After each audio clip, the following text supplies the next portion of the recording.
Hello दोस्तों, स्वागत है आप सभी का स्टडी विथ अमन सिंह में। आज हम पढ़ने वाले हैं भूगोल। भूगोल में देखेंगे हम पृथ्वी जो सूर्य का उत्तरायण और दक्षिणायन के बारे में देखेंगे। यानी कि आज हमारा जो टॉपिक है सूर्य का उत्तरायण और दक्षिणायन, यानी कि देखेंगे किस दिन उत्तरी गोलार्ध में सबसे बड़ा दिन देखेंगे और फिर देखेंगे दक्षिणी गोलार्ध में, यानी कि ऋतु परिवर्तन के बारे में भी देखेंगे। तो चलिए आइए स्टार्ट करते हैं। सबसे पहले हम देखते हैं कि जो सूर्य है, जो पृथ्वी है, वो सूर्य के चारों तरफ दीर्घवृत्ताकार चक्कर लगा रही है। यानी कि दीर्घवृत्ताकार मतलब कि यानी कि एक समय ऐसा स्थिति आएगा, जैसे दीर्घवृत्ताकार मतलब जैसे मान लीजिए सूर्य है तो यहाँ से कुछ एक समय ऐसा आएगा कि यहाँ से दूरी कुछ कम हो जाएगी और यहाँ पर दूरी किसी टाइम अधिक हो जाएगी, यानी कि इसी को बोला जाता है दीर्घवृत्ताकार। यानी कि जो पृथ्वी है सूर्य के चारों तरफ दीर्घवृत्ताकार चक्कर लगा रही है। तो यानी कि जब सूर्य के नज़दीक आती है तो इसी को बोला जाता है उपसौर बोला जाता है। यह दूरी लगभग 147.5 मिलियन किलोमीटर की दूरी पर हो जाती है। यानी कि जब सूर्य से पृथ्वी सबसे नज़दीक होती है तो उसको बोला जाता है उपसौर। यह जो है उपसौर 3 जनवरी को मनाया जाता है। यानी कि उपसौर ऐसा स्थिति 3 जनवरी को देखने को मिलता है। जो इसकी दूरी होती है 147.5 मिलियन किलोमीटर की दूरी पर 3 जनवरी को, यानी कि पृथ्वी है इतना किलोमीटर की दूरी पर इसके पास आ जाती है। अगर सबसे दूर की बात करें तो यानी कि जब दूर आती है तो इसको बोला जाता है, यह जो मनाया जाता है, यह 4 जुलाई को ऐसी स्थिति देखने को मिलती है जिसको बोला जाता है अपसौर बोला जाता है। यानी कि इसकी जो दूरी रहती है 152.6 मिलियन किलोमीटर की दूरी पर आ जाती है। तो हम लोगों ने देखा उपसौर के बारे में देखा, फिर देखा हम लोगों ने अपसौर के बारे में। जैसे इसको अगर याद करना होगा 3 जनवरी को तो उपसौर, जैसे उप है तो उप से याद कर लेंगे 3 जनवरी, यानी कि 3 जनवरी को ही उपसौर मनाया जाता है। यानी कि 3 जनवरी को जो सूर्य है वह पृथ्वी के सबसे नज़दीक आ जाती है, इसी को बोला जाता है उपसौर। यह स्थिति 3 जनवरी को देखने को मिलती है। और अगर अपसौर की बात करें तो यह जो है वह 4 जुलाई को देखने को मिलती है, इसी को बोला जाता है अपसौर। इसकी जो दूरी होती है सूर्य से इसकी दूरी लगभग 152.6 मिलियन किलोमीटर की दूरी पर होती है। तो अब हम देखेंगे यानी कि सूर्य का जो उत्तरायण और दक्षिणायन के बारे में। असल में सूर्य उत्तरायण नहीं होता है, फिर होती है पृथ्वी ही उत्तरायण, लेकिन इसको बोला जाता है सूर्य का उत्तरायण। तो हम लोग देखेंगे यानी कि 21 मार्च से हम स्टार्ट करते हैं। यानी कि 21 मार्च से सूर्य जो पृथ्वी है वह उत्तरायण होना स्टार्ट हो जाती है।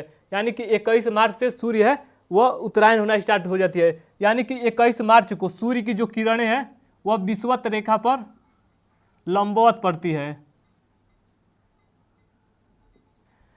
यानी कि जो सूर्य की किरणें हैं वह 21 मार्च को विषुवत रेखा पर लंबवत पड़ती है। ऐसी स्थिति 2 बार देखने को मिलती है। यानी कि एक जो होता है 21 मार्च को देखने को मिलती है और एक देखने को जो मिलती है वह 23 सितंबर को देखने को मिलती है।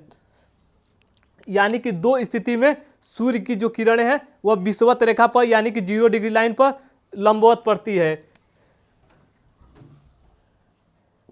यानी कि हम लोगों ने देखा जो सूर्य की किरणें हैं 2 स्थिति में, जो 0 डिग्री लाइन है या भूमध्य रेखा है, इस पर लंबवत पड़ती है। एक जो है 21 मार्च को पड़ती है और एक 23 सितंबर को पड़ती है। यह जो दिन है यानी कि 21 मार्च और 23 सितंबर को रात और दिन बराबर होते हैं, क्योंकि जो सूर्य की किरणें हैं वह विषुवत रेखा पर लंबवत पड़ती है। यानी कि 21 मार्च से सूर्य जो है वह उत्तरायण होना स्टार्ट हो जाती है। यानी कि यहाँ से 21 मार्च से जब सूर्य उत्तरायण होना स्टार्ट होती है तो 21 मार्च से लगभग 3 महीने बाद, यानी कि मार्च, अप्रैल, मई, जून, यानी 3 महीने का अंतर है। 3 महीने के बाद यानी कि जब यहाँ से जब उत्तरायण होती है तो जब यानी 3 महीने के बाद यानी 21 जून को जो सूर्य की किरणें हैं वह सीधे कर्क रेखा पर पड़ती है। यानी कि हम लोगों ने कल देखा था कर्क रेखा के बारे में और फिर देखा था मकर रेखा के बारे में। तो जो सूर्य की किरणें हैं 21 जून को जो सूर्य की किरणें हैं वह लंबवत कर्क रेखा पर पड़ती है। यानी कि जब कर्क रेखा पर पड़ती है तो यहाँ पर काफ़ी, जब सूर्य की किरणें यहाँ पर पड़ेगी तो यहाँ पर गर्मी यानी कि ग्रीष्म ऋतु स्टार्ट हो जाती है। जब यहाँ पर ग्रीष्म ऋतु स्टार्ट होगी तो इधर साइड यानी कि जब एक तरफ जो सूर्य का किरण है एक तरफ प्रकाश देगा तो दूसरी तरफ अंधेरा हो जाएगा। यानी कि इस साइड में जब यहाँ पर ग्रीष्म ऋतु स्टार्ट होगी तो यहाँ पर शीत ऋतु स्टार्ट हो जाएगी। तो हम लोगों ने देखा 21 जून जो है वह सूर्य की किरणें सीधे डायरेक्ट कर्क रेखा पर पड़ती है। इसी वजह से जो सूर्य का यहाँ पर लगभग जो दिन होता है सबसे बड़ा होता है, यानी कि 21 जून को उत्तरी गोलार्ध का सबसे बड़ा दिन अगर कहा जाए तो वह 21 जून को उत्तरी गोलार्ध का सबसे बड़ा दिन होता है। यहाँ पर दिन का समय लगभग 14 घंटा होता है और रात में 12 घंटा का रात होता है। 12 नहीं 10 घंटा का रात होता है और 14 घंटा का दिन होता है। फिर इसके यानी कि हम लोगों ने उपसौर के बारे में देख लिया और फिर जो अपसौर है उसके बारे में देख लिया। यानी कि 21 जून से फिर 3 महीने बाद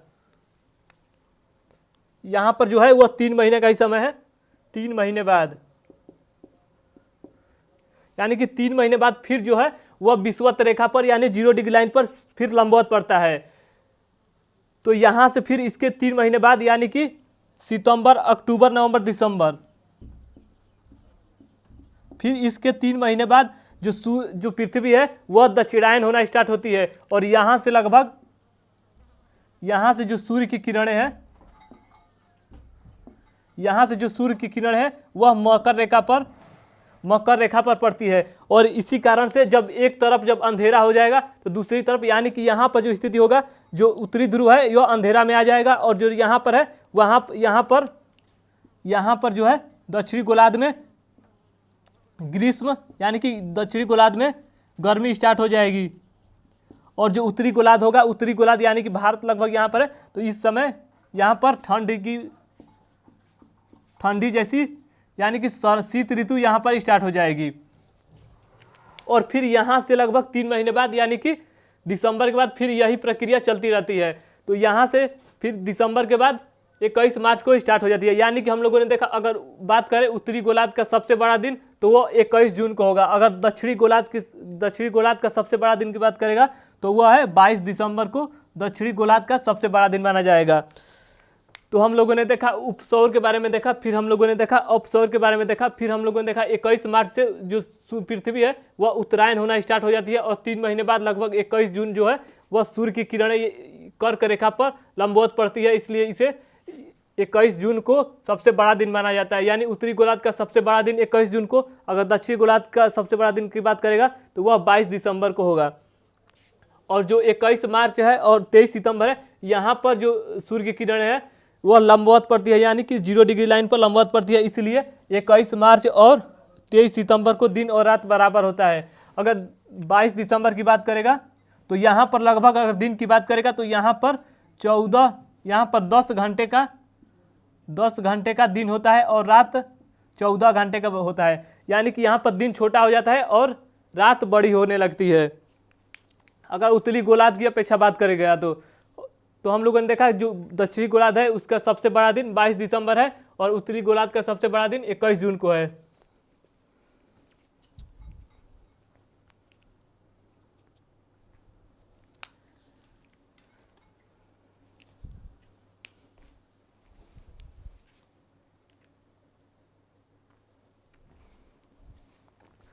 तो एक बार फिर हम इसको देख लेते हैं, फिर एक बार रिवाइज कर लेते हैं। जैसे हम लोगों ने देखा 21 मार्च यानी कि 21 मार्च जो है यहाँ से सूर्य जो है जो पृथ्वी है यहाँ से उत्तरायण होना स्टार्ट हो जाती है और लगभग 3 महीने बाद जो सूर्य की किरणें हैं वह कर्क रेखा पर लंबवत पड़ती है।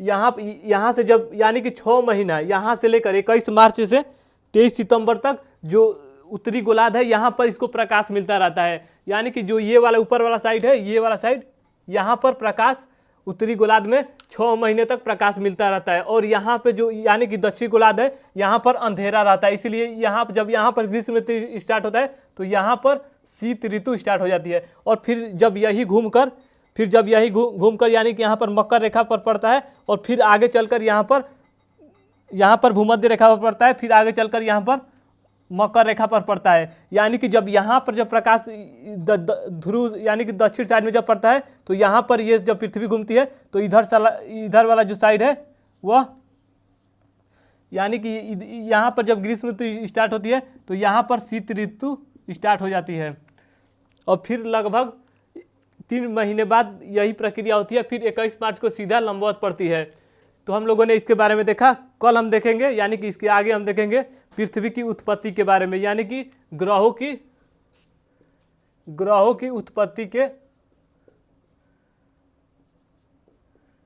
की उत्पत्ति के बारे में देखेंगे। और फिर इसके आगे हम देखेंगे चंद्र ग्रहण और सूर्य ग्रहण के बारे में देखेंगे। तो आज के लिए बस इतना ही। धन्यवाद।